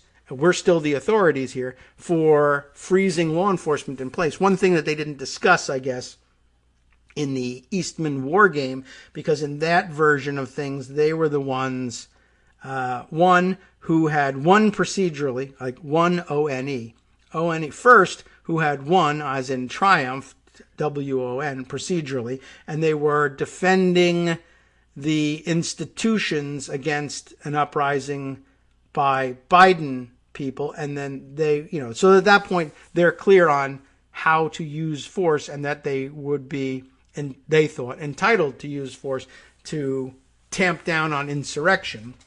But in flipping the script, they needed something else. They needed to find a way to, one, to be the aggressors in this, and two, to do it with like what appeared to be grassroots activists rather than leveraging official channels and using the military or police to do the uprising. That they still thought was beyond the pale somehow. But that they would also have to justify freezing law enforcement and military and others in place so that they didn't react to put down the insurrection of Trump supporters. So new planning had to be implemented. And I guess that's what's going on at the Willard. I'm still amazed that they decided to do this at a hotel that wasn't the Trump hotel. I'm just not sure what to make of that exactly. Except that I guess if you really want a nice hotel, you go somewhere else other than the Trump dump. But I find that amazing too. And I guess maybe also, I suppose if you're Giuliani and crew and you have to lay out cash for rooms at the Trump hotel and then hope for reimbursement, you're not going to get it. And maybe they thought they would get reimbursed if they actually did it at a third-party hotel. Although I don't know why Trump would be any more likely to pay that bill than anything else. I can't figure it out. Anyway, they must just really like the Willard better, which is a comment in itself. Anyway, Luke Broadwater and Mark Mazzetti reporting on November 9th begins this way. Quote, "We are essentially in a national emergency," unquote. Michael T. Flynn, notorious spy Mike Flynn, declared on January 5th during an interview with the internet conspiracy theorist Alex Jones, recorded in a luxurious suite at the Willard Intercontinental Hotel near the White House. And it might have been just that it's closer to the White House, perhaps, than the Trump Hotel, but still, that wouldn't stop Trump. He was probably mad that they weren't there. "The truth is going to come out," said Mr. Flynn, the former three-star general and national security advisor. "Donald Trump will continue to be president of the United States for the next 4 years." In another room at the five-star hotel, and now I'm thinking maybe it was that they wanted to keep the rooms at the Trump hotel open for people who he wouldn't be reimbursing for the use of the room, so they would have to come up with their own cash. And in the meantime, you can stay at the Willard Hotel on the promise that you'll be reimbursed by the Trump campaign, and the Trump campaign may or may not actually come through with that, but it's not my money, it's campaign money. So maybe that's it. Leave the Trump hotel open for suckers who are going to give us cash. If it's going to be a cash outlay from our side, let it happen somewhere else. Anyway, in another room at the five-star hotel, a phalanx of lawyers and political advisors for Mr. Trump, including Rudy Giuliani, Bernie Kerik, former police commissioner, John Eastman, you know who he is, working feverishly on a legal strategy to prevent Joseph R. Biden Jr. from assuming the presidency, had set up a kind of command post. On the hotel's grand front steps, Roger Stone, a longtime Trump advisor, was flashing his signature Nixon victory sign to fans as members of the Oath Keepers, as they put it here in the Times, a militant group, protected him. They weren't, of course, protecting him. He was under no threat. They were making him look like an important personage and putting on a show. They were cosplaying, all of them, as leaders, which he isn't. What unfolded at the Willard Hotel in the hours before the Capitol riot has become a prime focus of the House committee investigating the January 6th attack, as the panel intensifies its scrutiny into whether there was any coordination or tie between those pushing a legal strategy to overturn the election results and those who stormed the Capitol that day as Congress met to count the electoral votes to formalize Mr. Biden's victory. Key paragraph there, certainly a key aim of the committee, answered, I think, or at least in part, very well by what Lindsay was talking about. One repeat player here, Eastman, is capable of carrying forward the plan of what should happen on the ground in and around Washington, D.C. if you are looking to overturn the election results.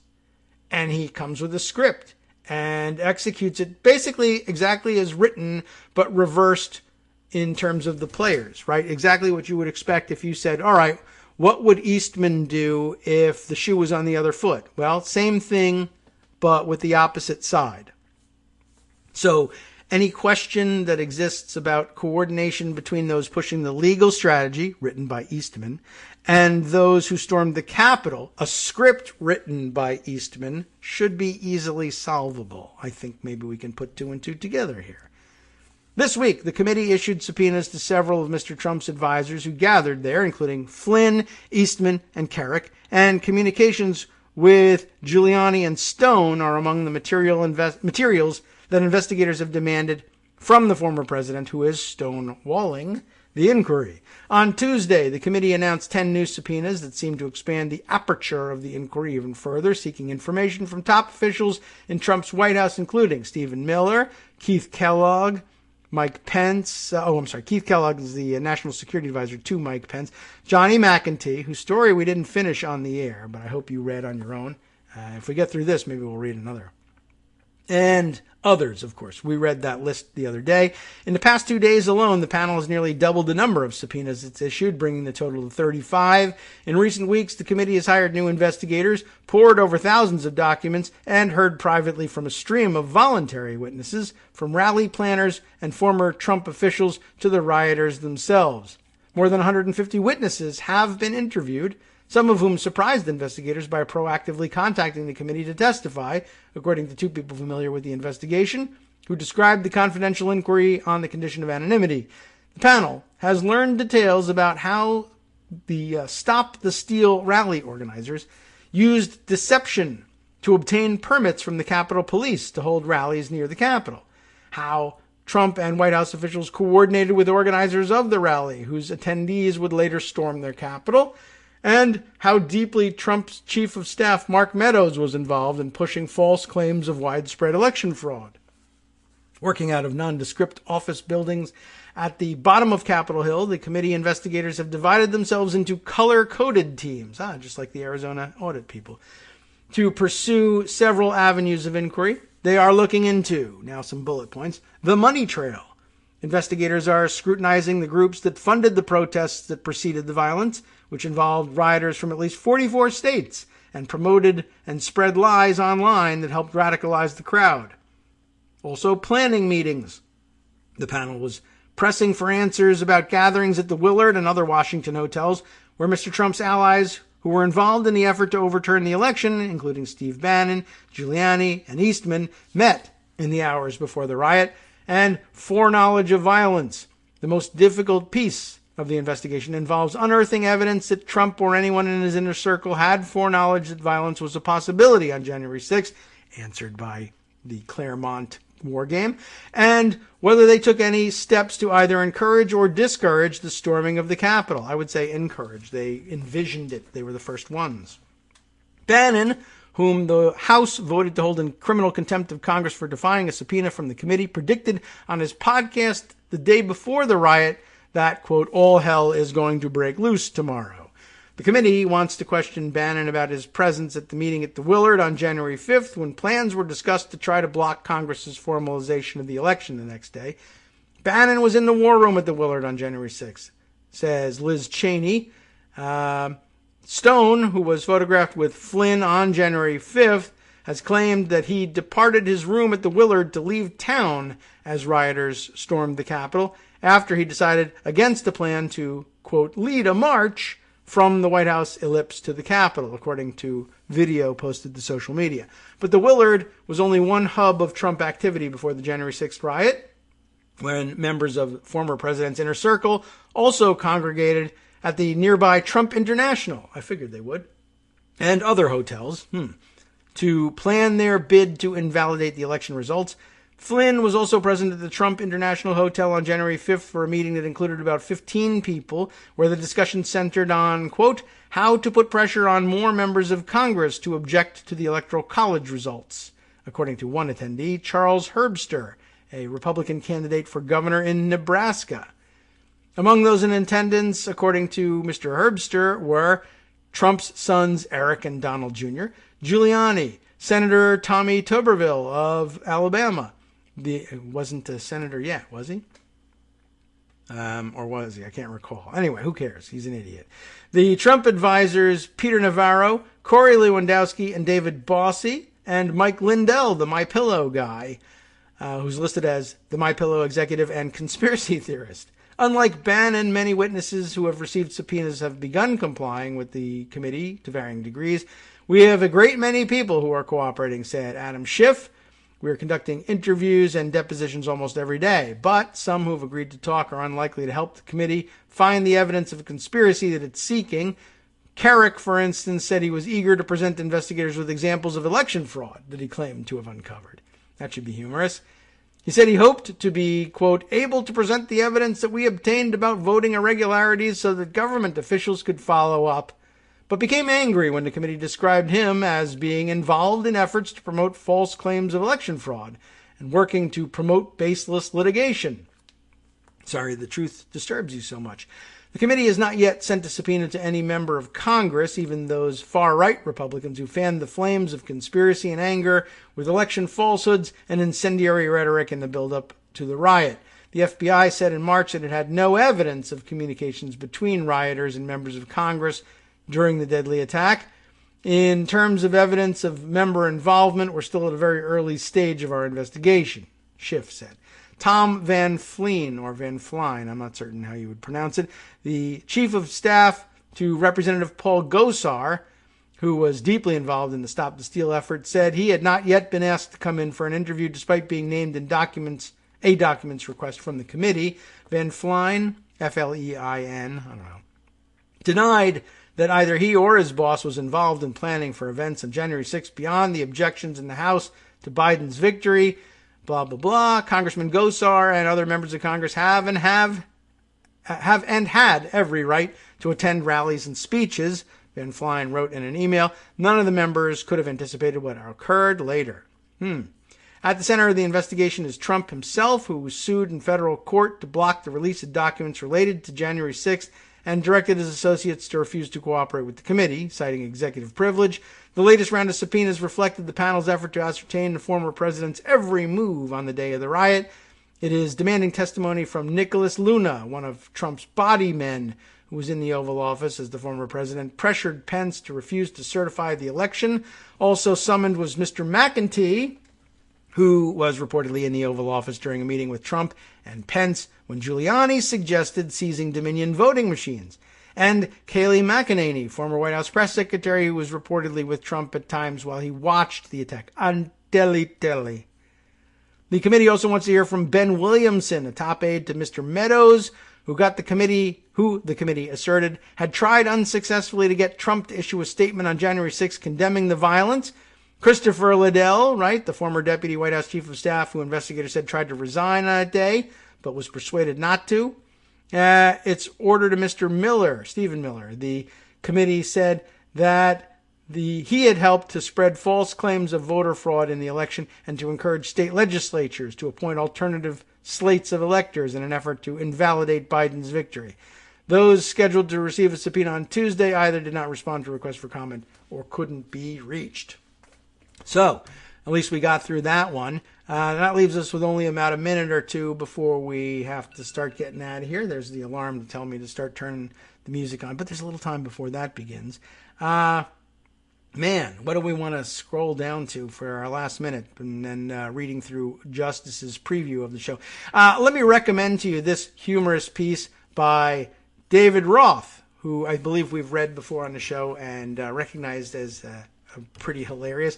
And speaking to the nonsense going on in the formation, supposedly, of the University of Austin, or as Bearded Stoner on Twitter referred to it the other day, I think the name that should stick, the University of Actually.